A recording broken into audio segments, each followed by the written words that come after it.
Good evening, everyone. I'm Ciaran Lynch, your host for tonight's episode of Let's Talk Sheep. Now, our focus tonight is somewhat different, and indeed, under normal circumstances, we'll be addressing you on the farm of Shane Moore, just outside that league in County Roscommon. However, we're going to have to remain virtual for the time being, and hopefully tonight we can give you a little bit of a flavour for Shane's farm itself, some of the changes he's made on that farm, some of his performance to date, as well as some new developments. So tonight, Shane's going to be joined by Michael Conroy, his local B&T advisor, my fellow sheep specialist, Damian Costello. Michael and Damian, in the latter half of the webinar, are going to go through a new sheep shed that Shane has built in the past 12 months, right from the planning, design phase, through to TAMS application, as well as some of the key features within that sheep shed that Shane's built over the last year. In the earlier part of the webinar tonight, we're also going to be joined by Frank Campion, who's the Better Farm Programme Manager. And Frank, along with Shane, are going to go through a little bit of background to the flock, some of the breeding performance from that flock, as well as some of the grassland management and some of the changes that Shane has made and some of the lamb performance this year to date. So just to give you a bit of a feel for what Shane has been doing over the past couple of years. Now, Shane is a participant in the Better Farm Programme, so there's a lot of information coming out of Shane's farm, and indeed he's undertaken a lot of changes. Now, as with all these webinars, we like to keep them interactive. If you have any questions for Shane or any other speakers, or if there's something of interest you want to find out a little bit more about, feel free to put in your question on the Q&A tab, and I will ask that on your behalf, maybe at the interval, or I'll try and get around to them at the tail end of it. So with that, we're going to get tonight's webinar on the way. I'd like to call on our host farmer, Shane Moore. Shane, you're very welcome. Thanks, Ciaran. Shane, I'm not sure if this is any easier or more difficult than doing it on the farm in person, but look, we'll get you through the next hour anyway. Yeah, so we will get through it. And look, thanks again. It's not always easy to put up your farm details and go through it, and it's certainly not easy in a virtual environment. But look, hopefully we can whet people's appetite for the time where they actually get an opportunity to call out and visit your farm on an open day. Shane, maybe just for the benefit of our audience, we'll give them a little bit of background to your farm yourself. I was saying there at the beginning, your farm just outside that league in County Roscommon. Tell us a little bit more about your farm. Yeah, so I suppose, Ciaran, I'm farming just outside that league. It's a lowland sheep enterprise and a small suckler herd, about 30 hectares grassland, and I suppose it's very fragmented. It's in 3 different parcels, I suppose, or 3 different lots. And Shane, right, you have the home block is where most of us based, but how far apart are we talking for the other two parcels? I suppose the home block and then the 2 other blocks are probably about 5-6 mile away from the home block, heading towards Roscommon town. And that, the home block is where you have to shed most of the handling, I'm assuming, is done there. That travelling between them, that has its own challenges. You can't easily just move stock between them. So your plan has to accommodate for that. Yeah, I suppose that would be one thing that we'll say I would try and stock each farm from turnout to weaning. I wouldn't be moving sheep if I can help it from one farm to the other. And look, I'm sure you're going to cover that in a bit more detail with Frank on the grassland, but that is a challenge for any farm like it. You have to keep moving them between both. Just maybe in terms of numbers, we see, you have the fragmented block, your sucklers and sheep. We can see some of the detail up here on the slide. You might take us through what livestock is on the farm. Yeah, so I suppose there would have been in the region of 145 mature ewes this year, lambed from the 10th of March on. 34 yearling ewe lambs lambed as well, kind of from the 20th March on. The ram would have been held back 10 days from turnout with the ewes for them. There will be 42 dry hoggets there as well this year, and 10 suckler cows, spring calving. Just Shane, them ewes, what type of ewe are you working on the farm? I suppose, Ciaran, it probably would have been mostly Suffolk type ewe, but that's kind of changing now to more Belclare genetics coming in. So Belclare, Suffolk, and maybe Texel back in on them. Probably a first year them coming in as hoggets this year. Yeah. I imagine you're working towards a closed flock. You see your lamb in the year, ewe lambs there. I'm assuming you just picked out the heaviest ewe lambs to go to the ram this year. Yeah, I would be trying to get to a closed flock here, and hopefully this year it will be a closed flock. By buying in a ram or two, but I'm hoping that, and it will be the best of the old lambs, kind of the ones that were thriving from nearly birth to they were going to the ram. They would have been picked off, and anything that I wasn't happy with wouldn't have been left to the ram. They would have been just left dry. Yeah, you're trying to work with the best going ones. Look, I suppose they help boost your numbers a wee bit in the interim when you try and build over our flock. Like the other aspect, Shane, I suppose you're working off farm as well. It's on a part-time basis. Your suckler cows are calving in spring as well, and you're going with them as weanlings every year. Yeah, they're sold as weanlings in the back end of the year. Yeah. So you're trying to condense that work down as much as you can to allow for time off, I imagine, from work to lamb and calf. Yeah, well, that's kind of, I do take time off from work for lambing, 2 or 3 weeks, whatever I need. I kind of take off from work for lambing. Try and get that balance in it. Yeah. Look, I mentioned at the beginning, you're in the Better Farm program now for a number of years. You're doing a lot of recording on the farm. I might just bring Frank in here at this point. Like, if we're talking, Frank, in terms of performance on that flock, he's kind of outline what's in it. You might take us through just for the next moment, like what kind of performance we're achieving from it, and what the kind of couple of key changes Shane has made so far. So I'll hand over the two of you at this point. Again, I'll just remind any attendees, use that Q&A tab if you have questions. I can ask them at the tail end. I'll come back in with the two of you in a couple of moments. Okay, so look, thanks very much, Ciaran, and look, good evening to everyone. So, yeah, so look, myself and Shane are going to go through a few bits on flock performance. We'll go through a few elements around the grassland management of the flock. And so the bad news for you, Shane, is I'm going to ask you to do most of the talking to bring us through. Seeing as you have the story to tell. But I suppose you were no different than the rest of the Better Farm participants, Shane. You're recording a fierce amount of performance data on the farm, be it not only in terms of like grassland management stuff, but you're also recording a lot of performance data from the O's. So I suppose what we have up here is just the performance to date from the mature Ewe flock and the yearling Ewe flock. And look at, I suppose the litter size is starting to come up from where you were when you started. Your litter size of 2 in the mature Ewes this year. And you're on target for a good weaning rate. Obviously, we won't count the weaning rate until they're weaned, but I suppose, Shane, you're probably happy enough with how it's going so far this year. Yeah, I suppose, Frank, I would be happy. Like, the litter size has come up a nice bit, and hopefully the lambs reared to the Ewe will hit 1.75 or that. I'm hoping. Look, it should go well. Should go, touch wood, the will. Yeah, touch wood. All things well go well, You've had a good year as far. I suppose the only thing probably slightly disappointing, Shane, the pregnancy rate was lower than what we would normally target. And I suppose that probably came from a few issues around earlier on in the year, I suppose, before, just around scanning time. Yeah, that would, Frank. It was kind of, I don't leave the ram with the O's for too long because I'm working off farm, so the rams are only out for 6 weeks, and the low pregnancy rate was a ram that just wasn't working. I single sire the rams, so there was a ram wasn't working. Now it was copped that he wasn't working, but some of the O's probably just didn't get a second round in heat with the rams, so that's probably why the low rate was in pregnancy rate is there. Yeah, and look, I think for most people, Shane, it's important that you do cap to that 6 weeks. Looking for what you'd have picked up extra, it wouldn't have been worth it in terms of you have to consider that you were going back to work and there was other management factors around the farm. So look at a little bit lower, something to be looked at next year. I suppose that's one of the risks of single sire mating. But you're, as you've said, you've capped your mating period to 5 to 6 weeks, and that's an important thing that you're going to have to stay doing going forward to make it manageable at this sort of flock number, at this sort of performance.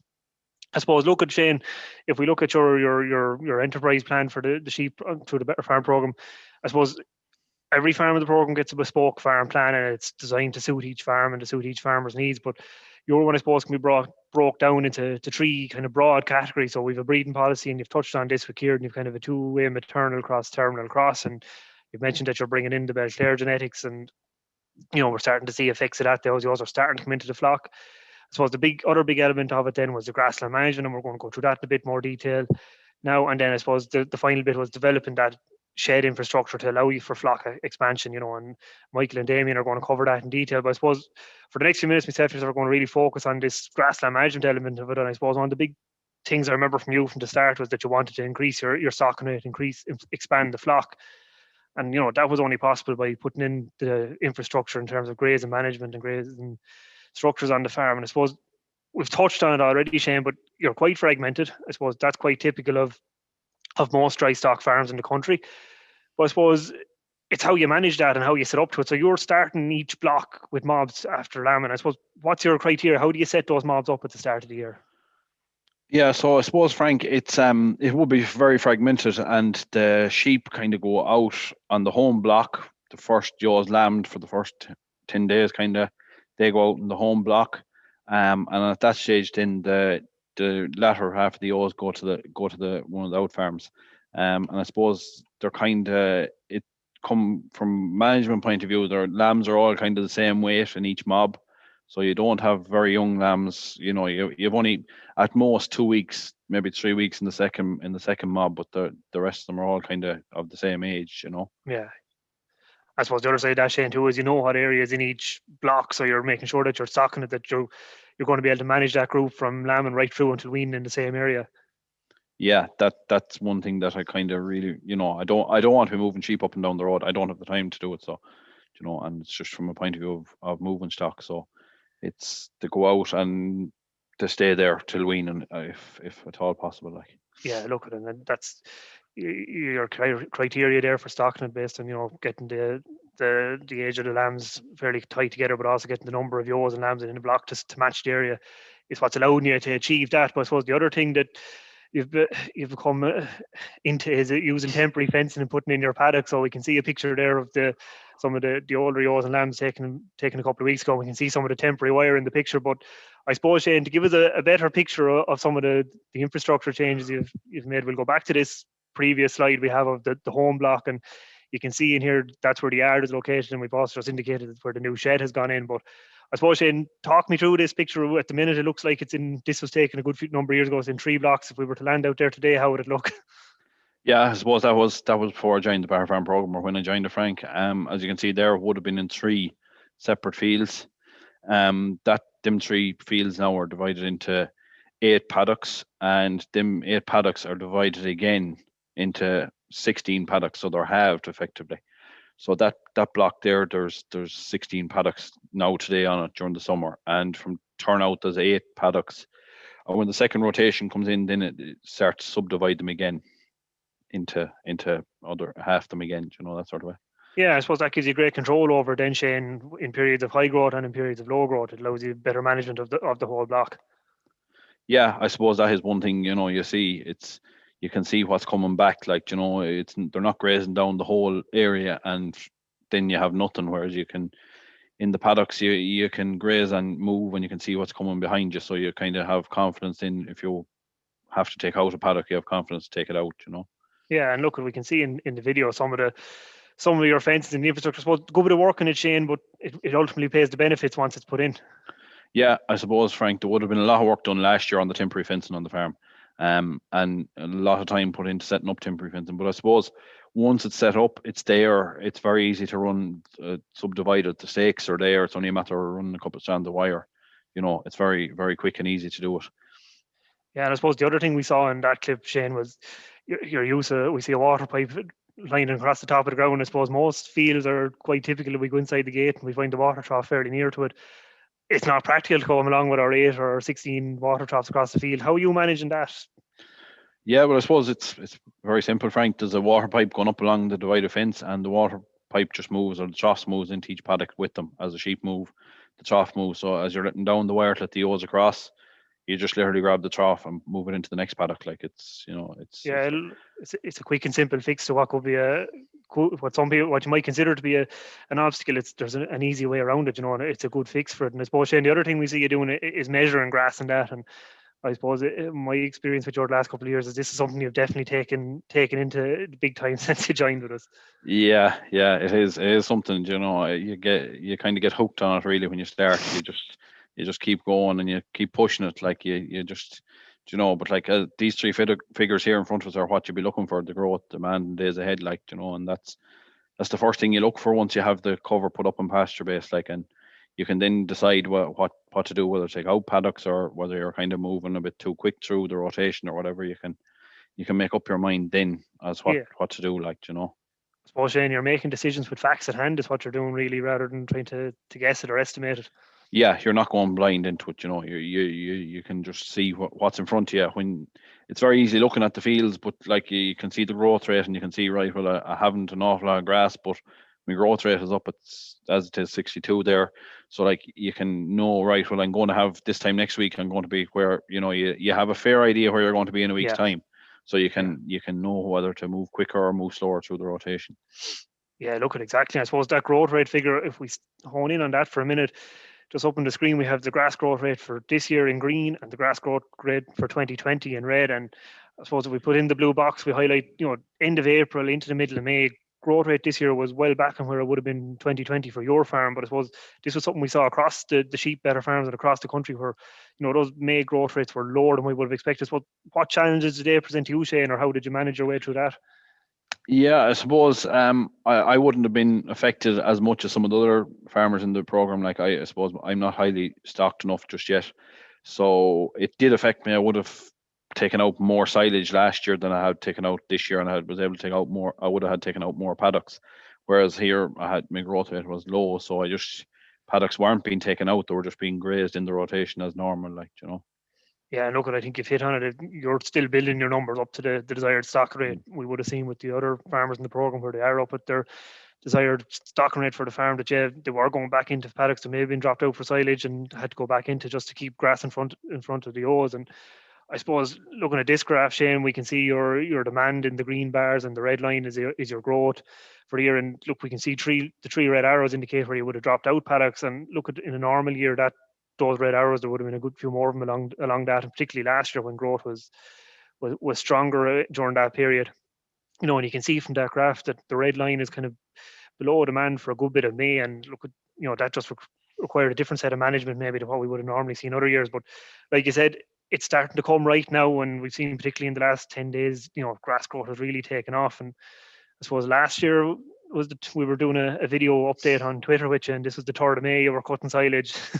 It was the 25th of May this year again, we were getting the picture off you that you were in mowing silage. So a bit of a different year so far.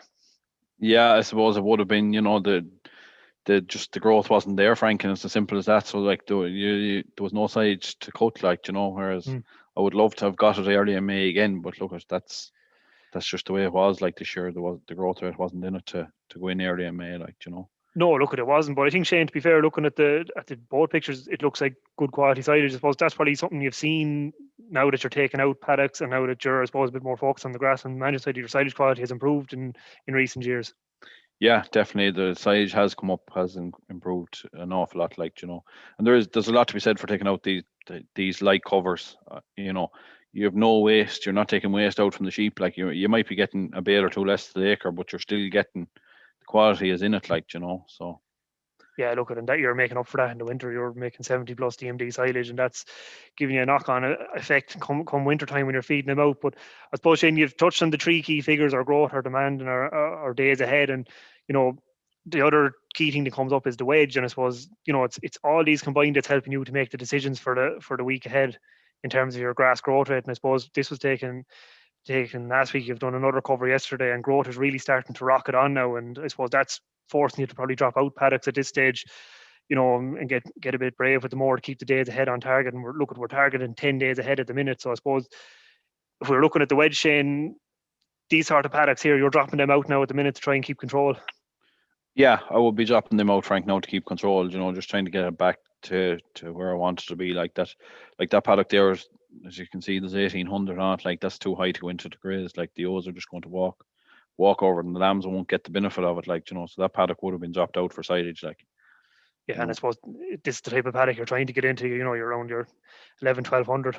Yeah, that's kind of where you'd be aiming to go into 11 or 1200. Yeah, exactly. Yeah. You can see, look, it's a nice looking sward. There's plenty of leaf in it, and as you mentioned, the O's are going to trample into the ground, and they're not going to get the benefit of it. But at this time of the year now, the lambs are taking as much from the grass as they are from anything else. So it's important that they're getting good quality grass to keep them performing. So I suppose up the first rotation, Shane, you would have been grazing out kind of 4 centimeters. You're increased that now as you're going through this rotation.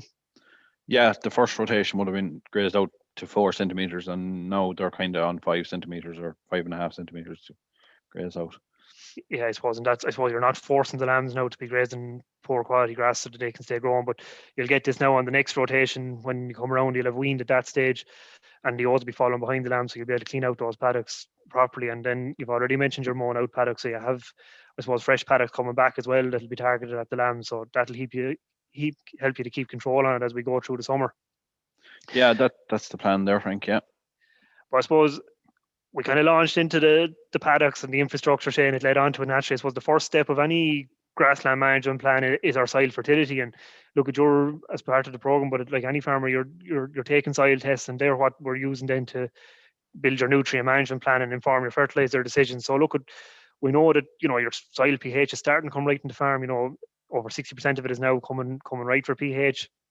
But I suppose your P index and your K index, we're trying to build them up now. They're still a good proportion of the farm in index 1 and index 2 for both of them. So, look, Shane, I suppose prior to joining the program, what was kind of your fertilizer plan on the farm?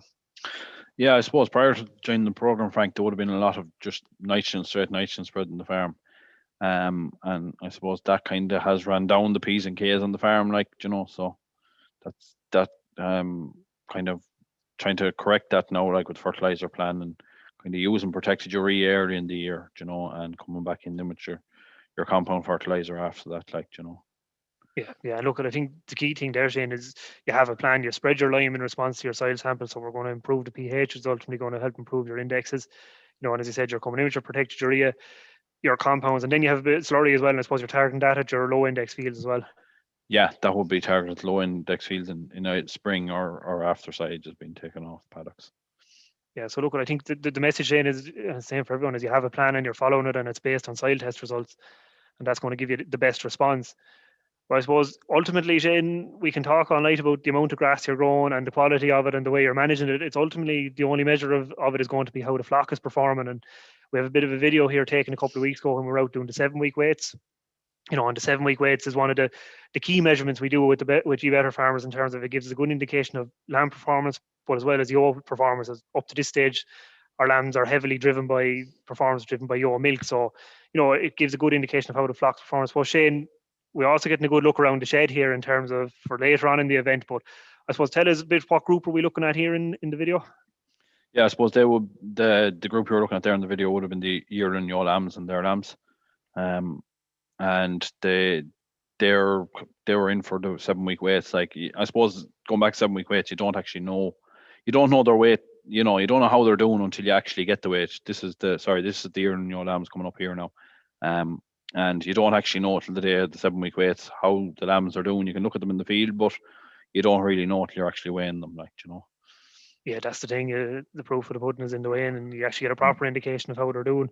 Like I said, you can see the yearling ewe lambs. Was the other advantage too, Shane? You probably had a couple of groups in the shed, give you great comfort this year doing the weighing. You could bring them in and keep them separated. Yeah, like going back to what I was saying there, there's three blocks on the farm, and the ewes come into the shed in the 3 different groups, and with the pen in the shed, they were all in the shed for the 7-week weights, and it was very easy just to keep them separated. There was no lambs mixing or anything, you know. Yeah, no, look, from that point of view. That definitely helps. Look, Shane, if we look at the performance on the farm, we'll come on to it at the end of the video. I suppose you're probably happy enough with how they were going up to 7 weeks. Yeah, overall, Frank, yeah, happy enough. They are doing well, like, you know. As I said, you don't know till you actually weigh them how they're doing, but they are doing well, like, you know. Yeah, and look at it when we look at the weights, your birth weights, we're bang on target. You know, we'd be saying 6 kilos for a single, 5.5 for a twin. You know, so you're bang on. I suppose we'll focus on the twins because they're the greatest portion of your flock, as you'd expect when you have a litter size of 2. And look, your 7-week weights at 20 were good, and you're doing just shy of 300 grams a day up to 7 weeks. So look at from ewes and lambs that are on grass only, that's very good performance. You know, and it's probably, I suppose, Shane, the challenge now is building that onto weaning. Yeah, it's the key. It's to try and keep that going, you know. Well, somewhere up around that mark from now till weaning, that is the challenge, like, you know. Yeah, and I suppose we've touched on it already in terms of your grazing. I suppose what are the other key elements, I suppose, at this stage of the year, Shane, to keep them lambs performing? I suppose it's the grazing, Frank, and keep them moving. You know, fresh grass, like, and the lambs will be, you know, worm counts are done every fortnight, and they're cobalted every fortnight, like, you know, and they're dosed accordingly to when I get the worm counts back, like, you know.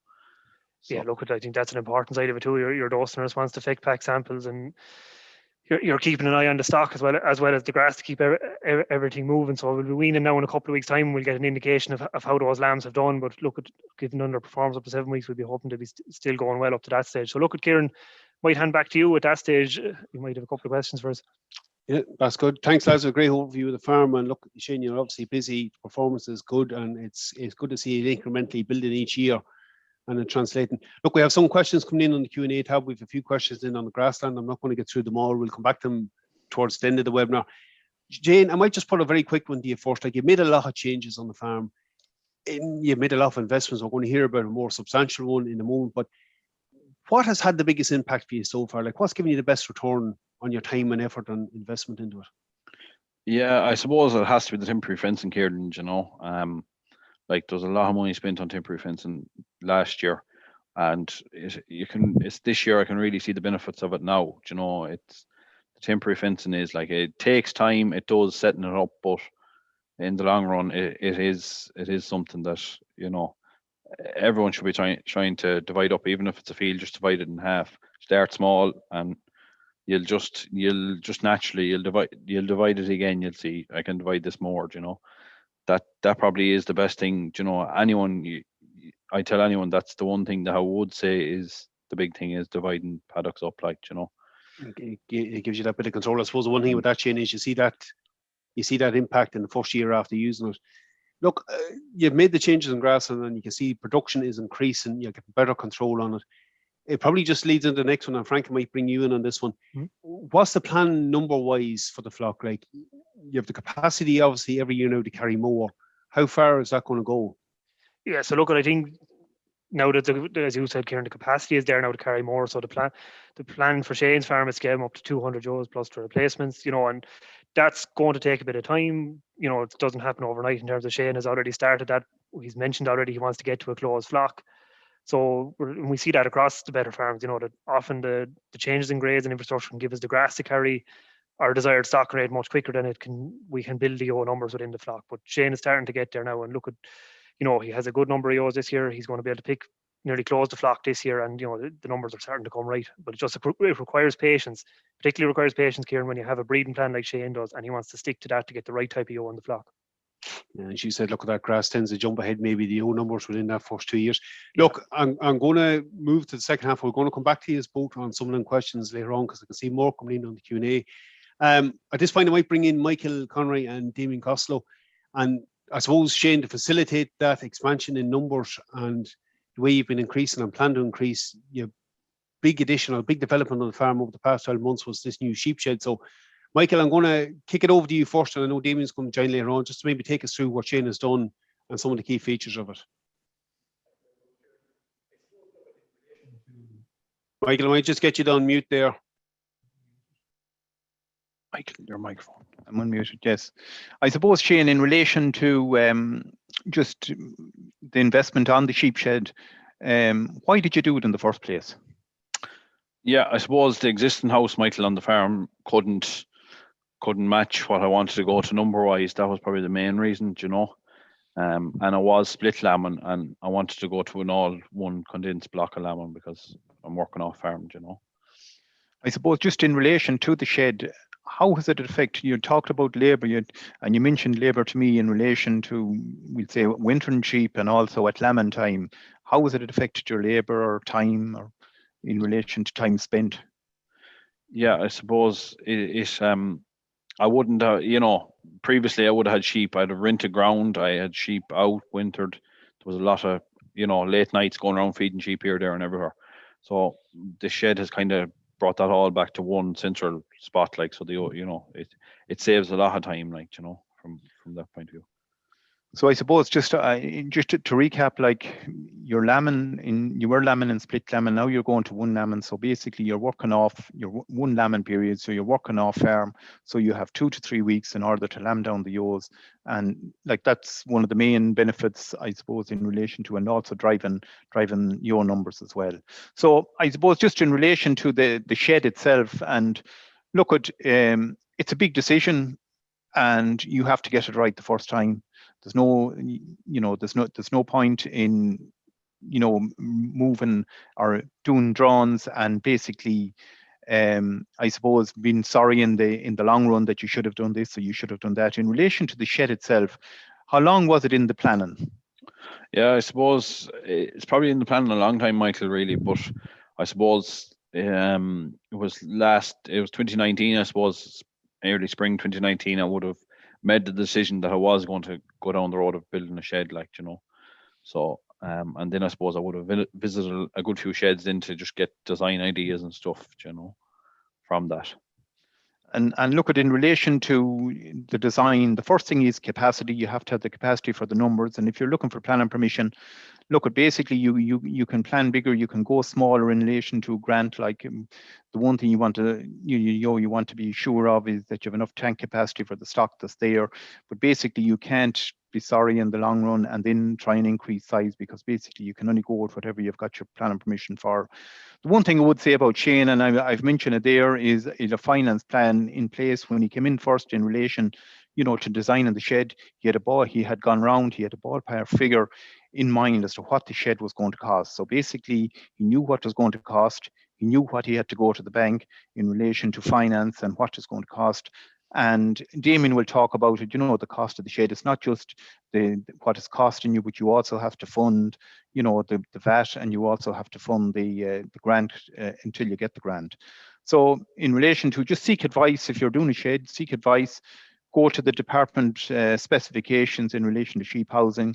And as Ciaran said there, visit a number of sheds in order that you are happy with what you're going to put up. And I suppose, look, at the next phase then is the planning permission, and that you get a competent person to do the plans. And what was your experience there, Shane? Yeah, I suppose, like as you said, Michael, it's not going to be done overnight. From drawing plans to getting planning permission to actually to start the works. You're talking the best part of a year and a half, to get all lined up and ready to go. So I suppose just in relation to that, you get a competent person that knows farm buildings and is able to do the plans to the department specifications. So if we talk about a timeline, you have a drawn in your mind, get someone to do it. You're looking at maybe 1 to 2 months at best. Then you're looking, put in your planning permission. So you're looking at for full 3 months before you get full planning permission. You cannot make a TAMS application until you have full planning permission got. And I suppose then in relation to making the TAMS application, it's completed by a competent person, that basically that there's no problems with the application. You have to be familiar with the tranche dates. And I suppose just in relation to Shane's situation, the application was made in March of 2020, and the approval was received in September 2020. So you're looking at maybe 5 to 6 months of a delay there. So you want to be sure, you want to factor that in to your time. And there's one thing I would put down there in relation to the requirements to claim a payment. Everything has to come out of your farm account. So basically, if you have cash, you cannot pay anything for cash. If you have money in a savings account, you can't pay out of the savings account. You have to put the money from the savings account into the farm account and pay out of there. So a lot of people have got caught out in things like that basically payments that aren't verified by the department, because basically they weren't paid out of the farm account. And I suppose just in relation to the construction phase, that all the contractors, are tax compliant, and they all, they have their C2 certificates and all like that. And the final one I would just say in relation to the labor, you can factor in a cost for your own labor into the construction phase as well. So basically, look at in relation to the construction and the design phase, you're looking at maybe, as Ciaran says, maybe up to nearly a year before you can start your construction. So I'll hand you over to Damian now, and he'll go through, the time scale in relation to the construction of the shed. Okay, thanks, Michael, and good evening, everybody. Just with a number of photographs, myself and Ciaran are just going to talk through, I suppose, the process of the shed, and try and give you an idea of the layout of the shed. And as Ciaran said at the start, I suppose it doesn't replace actually visiting the farm and seeing the shed properly, but we'll do our best. So Shane, after all the process that Michael and yourself have described there, you finally got to turn a sod on the 21st of September. In the lead up to that, I suppose you hadn't been sitting on your hands or anything. You had a lot of the contractors priced and lined up and ready to go at that stage. Yeah, I suppose, Damian, this was a good day to actually see the ground being broken. Sometimes you were wondering were you ever going to get to see it, But yeah, no, eventually we got going, and I suppose everything was kind of lined up from once I started. Like, I had everyone sort of fairly well lined up to come in when needed, Yeah. And again, I suppose it was important that you did that because you had made the decision that you were going for a March lambing flock. You had all your ewes lambing in March, so you needed the shed to be in place for the winter. So just moving on, then I suppose when we look at the in terms of the tank, we'll see in a minute that part of the shed was slatted and part of it is straw bedded. We're looking at a picture of your tank under construction here, who's completed on the 7th of October. How deep was your tank, Shane, or what width did you go for, or what depth did you go for, I should say? Yeah, the depth of the tank was 1.2 meters, and then it's down to 1.5 meters at each end. Then there's a sump. Okay, so you have a sump to agitation. Yeah. And we can see from the drawing there as well that you and we'll see it later on, you put in a spine wall. We can see the steel there for the spine wall to support the slats as well. And how long then, I suppose, after the tank was poured and completed on the 7th or the 10th, how long did you have to wait until you could backfill the tanks and that? Yeah, I suppose 28 days, and that kind of was, that was, I suppose, one time that was, it was the only time that I felt like nothing was going on for a long time on site, that sort of way. That was the one. It's a long month. 28 days was a long wait, Yeah. But nonetheless, things are moving on. I suppose the funny things were progressing this quick in real life, but we're jumping swiftly on, I suppose, to the steel frame was erected, and that was completed around the middle of November. So again, we'll jump on a bit again, moving on quickly. What are we looking at here? This is the week up to Christmas. There's no slowdown or anything like that in the coming up to the holiday period. Shane, what's happening in this photo we're looking at? No, there was no slowdown. Some of the contractors weren't happy, but there was no slowdown. The floors were being fitted and the sheeting was going on the shed at this time here. Okay, so that was in the lead up to Christmas time, and very short break, I suppose, for the festivities. We're seeing here in the week between Christmas and the New Year, the slats were being fitted in the slatted area. Just looking at the runners there, Shane, that are carrying the support runners that are carrying the slats. Are they the stainless steel ones, or what ones did you go for, or what ones were you recommended to go for, I suppose? No, they're plastic runners because the spine wall was in. The plastic runners were okay. You got away with the plastic runners because the spine wall was additional support. So again, we see here this is a very a very big jump to actually having sheep in the shed. Maybe you describe for us, I suppose, for the viewers. Roughly half the shed is slatted and half the shed is straw bedded. Give us an idea of the layout of the shed. We saw a bit of it in the video earlier on. Yeah, I suppose between the two, there's two pastures in the shed, Damian, and between both pastures then is the slatted area, and out either side of the pastures is the straw bedded area. Perfect. So the slatted area is divided into pens, but is divided down the middle as well, so that all your feeding is done from the two passageways. Then you went for long narrow pens, really, Shane, I suppose, as opposed to walk through tracks or anything like that. Yeah, I suppose, Damian, it was a personal thing from the start. I didn't want to walk through tracks, or I didn't want to have to go into the back feeding sheep. I just wanted all front feeding. So all the feeding is done at the side and the contrary, all done from the passages. Yeah. And I suppose you have some people might wonder, why didn't you go for all slats, or was it just a cost thing, or we'll say is it maybe a bit of both suited your system, I suppose? Yeah, I suppose, Damian, going back to the scanning, you would, with a litter size of 2, you're scanning, you have a good few triplets, so right. So them triplets and the first lambing ewes, they're nearly better off on straw bedding than on slatted area, So very good. And again, the cost did come into it, as well. Yeah, perfect. And you have large frame ewes, I suppose, Shane. It's fair to say the type of ewe you have. The department recommendation is 600 millimeters of feed space per head for those type of ewes, I suppose. So, and a 4.8 meter bay, are they right on that, or how are you finding, what are you fitting per bay, I suppose, or what are you comfortably able to feed per bay?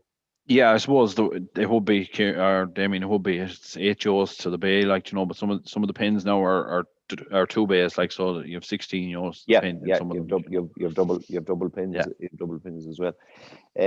That's good. And the other thing I think that people sometimes may ask in terms of managing the slatted area, had you any issue with yours pulling in silage, or was that a problem? Or some people will ask that question.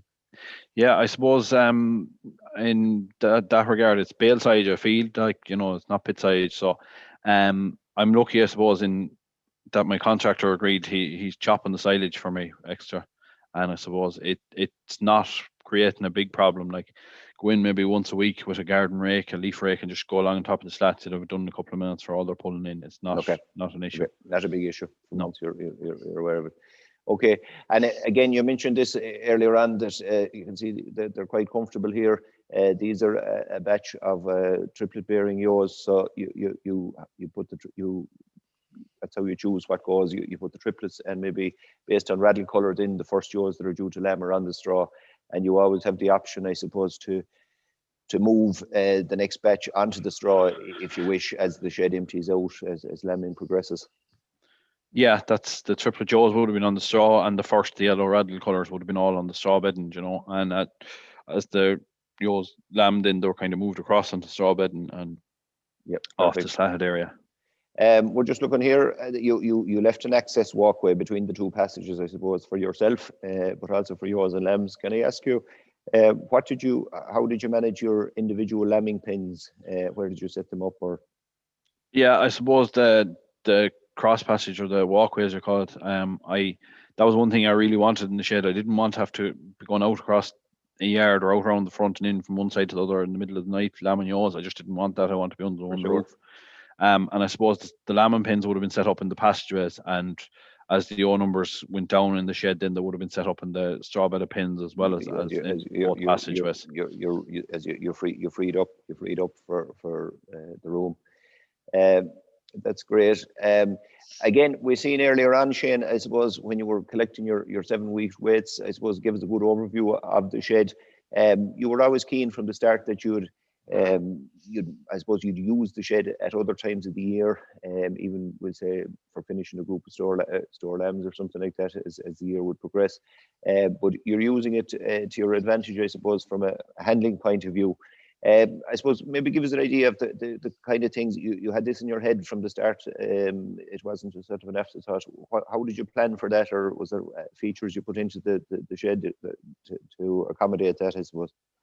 Yeah, I suppose, Damian, that was one thing, help is getting harder and harder to get, so I wanted it in a way I could put in a bunch of sheep and I could work away on my own on the roof as well, which is a big thing. Like on a wet, you're not out in the field on a wet day trying to dose lambs, or you're undercover, so the handling unit was bought in 2019, and I suppose when I decided then to go ahead with the shed, the handling unit was incorporated into the pin in the shed, as you can see here, and it works quite well in the shed. It is a mobile handling unit, so it can be taken out and brought to an out farm if I need to be. But we saw there in the video earlier on, there was a few of the feed barriers that you split in two, sort of thing. They're not full bay barriers, so that they would open across the passageway to facilitate the flow of sheep around the thing. The other little idea I see here, just on the photo on the right, maybe I suppose it's a very simple one in terms of keeping in the lambs. Yeah, I suppose the mesh and a few cable ties, it's a quick and easy way of doing it. Like, once the sheep are lambed, they go out and stick on the mesh and a few cable ties down along, and lambs are when you put a pin of sheep into a pin, they're staying in there, and the lambs are with them. They can't get out, or you don't have lambs. No mixing or that kind of thing. So a cheap and cheerful solution, I suppose, to achieve that. The final slide before I hand back, and again, I suppose maybe thanks to yourself, Shane, for sharing this information. The estimated costings of the new development. I suppose the headline figure is quite substantial, but I suppose people want to bear in mind that you have the VAT and you have the TAMs to claim back from that. You qualified for the 60% grant, Shane, but you were under a bit of time pressure to get that in. We'll say in that your time was running out to be qualifying as a young trained farmer. Yeah, I suppose my time was running out. Like my 5 years were nearly up, so I kind of had to, bite the bullet and go ahead with it. Like as I said, the headline figure kind of is fairly substantial, but when you break it down, and it works out. It's not too dear in the long run, like, it's not. Yeah, and look at, I suppose, in summary, I suppose, Shane, I'm kind of conscious of time. I know there's a lot of questions coming in there, in the questions and answers. I suppose the shed was a necessary expense, I suppose, in order to facilitate your flock expansion. You're a young man, you're early in your farming career, and with the help of God, you'll have the use of the shed for many years to come. Michael mentioned it earlier on, you work off farm, so labour efficiency is very important to you. And again, the figure we look at there in terms of the net cost of about 53,000 when you take off, when you get back your VAT and your grant, this figure can be written off as an expense against tax over the next 8 years. So with that, I'll say thanks for that, Shane. I'm going to stop sharing my screen, and I'll hand back to Ciaran for questions. Thanks, Damian. Shane, I think I might give you a minute there. That was a marathon session with no break. The other lads were getting a bit of a reprieve between it. Look, we have plenty of questions coming in on the Q&A tab, and I'm going to try and get around to as many of them as I can. I'll pair up some of them. Shane, just conscious to give you a half second to catch your breath. So, Frank, I might start with you. We've a couple of questions coming in on cobalt. Peter is questioning about every 2 weeks. Is it necessary? Well, yeah, when you're drenching the lambs, it is necessary to go every 2 weeks, as the cobalt is excreted quickly from the body. So in order to get the benefit of it, you need to be going every 2 weeks. Okay, and just similarly to that one, there's one in from Kevin about blood tests in ewes for trace minerals. Has any of that been done on Shane's farm, or perhaps like after working for 3 years, is any other signs of deficiencies on the farm? No, there's not. So we haven't done any blood testing for minerals because we haven't seen any other signs of deficiencies. The only sign we've seen is a need for cobalt in the lambs. Okay. Shane, I'm going to bring you back on this one. Like, we have a couple of questions in about the grazing on the farm. Like, I suppose maybe to start off first, Liz has a question in about how long they're spending in each paddock. Like, what kind of residency period are you looking at? Yeah, so they'll be moving every 2 to 3 days, Ciaran, really. 3 days, maybe 4 at a very maximum sometimes, but 2 to 3 days is kind of when they'll be moving, They wouldn't be left any longer than 2 to 3 days in a paddock.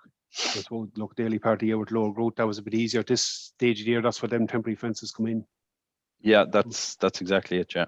Okay, so I have a couple of questions from John and Senan, and if you were asking this question about forward grazing or creek grazing lamb, Shane, you don't practice that on the farm, do you? No, I did a bit last year, Ciaran, and I just wasn't getting the graze outs right. The sheep were spending longer in the paddocks, so I find this year my lambs seem to be doing a bit better. But they're being moved more often, they're in the paddocks for the 3 days, and I would have been pushing, we'll say even in the second rotation, I would have been pushing the graze outs down to maybe 4 centimetres last year, whereas this year I've kind of left the graze outs up to about 5 centimetres or 5.5 now in second and third rotation. So they're moving that bit quicker, and the lambs aren't being pushed to graze the lower cover, like. Okay, and look, I suppose it's maybe one of the challenges with using temporary fencing. It doesn't maybe ideally suit, using a creep gate. It can be more tempting to get them trained in and keep them the right side of it. Okay, so we have another couple of ones coming in. We have a question from John about the weight area ewes. Maybe Frank, you want to comment on that one? What kind of mature weight are we looking at? The mature weight for Shane's ewes last year was just shy of 74 kilos. And that's kind of where we'd be targeting Shane's flock to be 70 to 75 kilos mature weight is kind of the flock we're going for, and that's what he's going to achieve with the type of ewe he's aiming for. Possibly he's pulled back slightly. Look, just speaking about weights, we have a question in from Martin about weaning. You mentioned earlier going to be weaning next couple of weeks. Are you weaning based on age or on weight? So it's based on age, Ciaran. We'll be weaning at 14 weeks.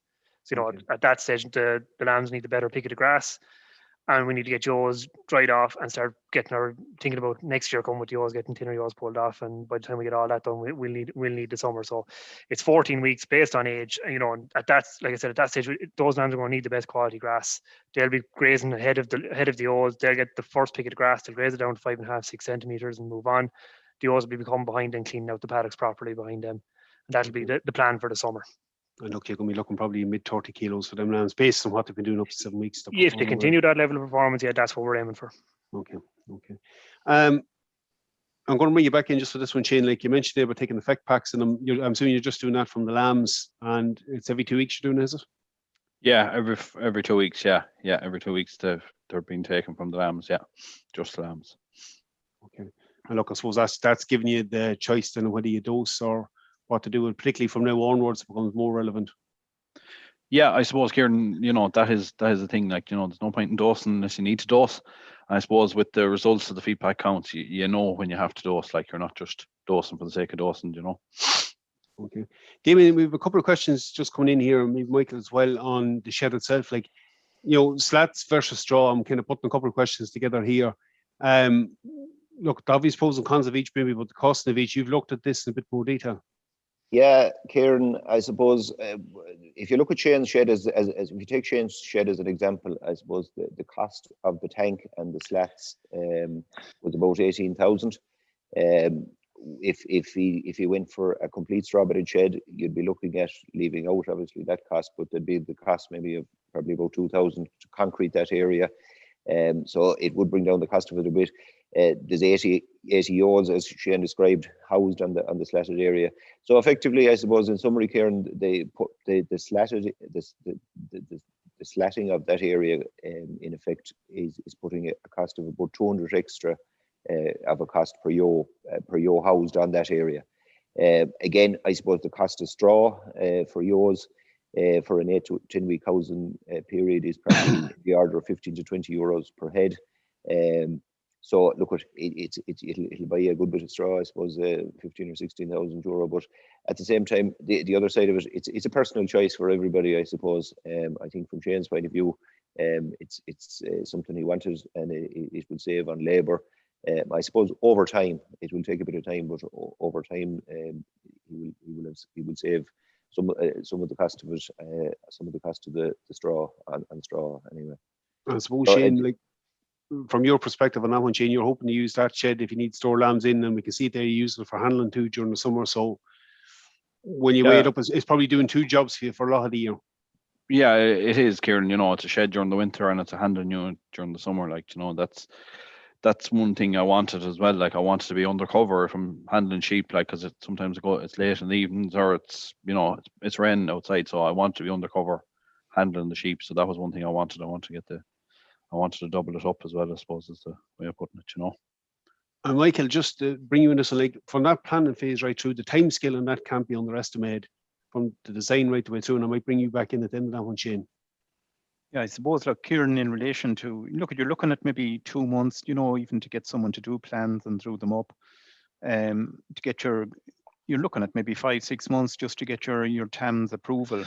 And then, it's a full 3 months between you submit your planning permission, you have to have the full planning permission. God, you can't have just got approval, you have to get the full written planning permission. So that's 3 months from once you submit your plans to the county council.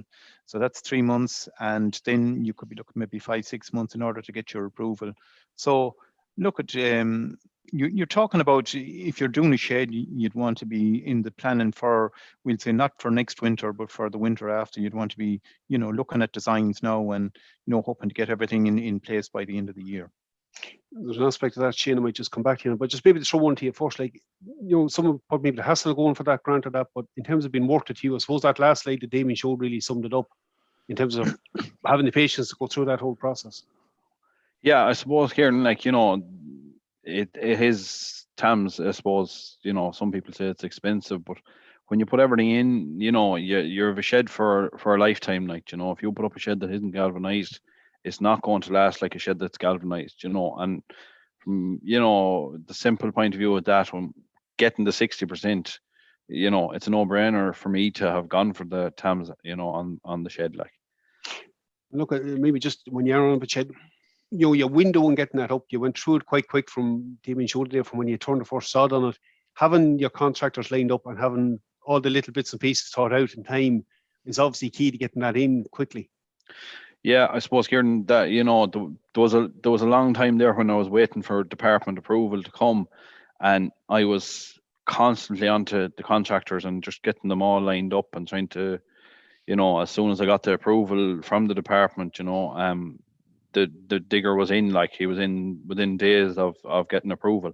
And I suppose that's one thing, Ciaran, I will have to say, like, I have to thank the contractors for being, you know, everyone did what they were supposed to do on time, and there was no real delays, like, you know, until we got to the final stages. But I suppose that's always when the delays do come in. But like, that was one thing, you know, when I did go from a split lamb flock, and the shed, the old facilities wouldn't have housed enough sheep.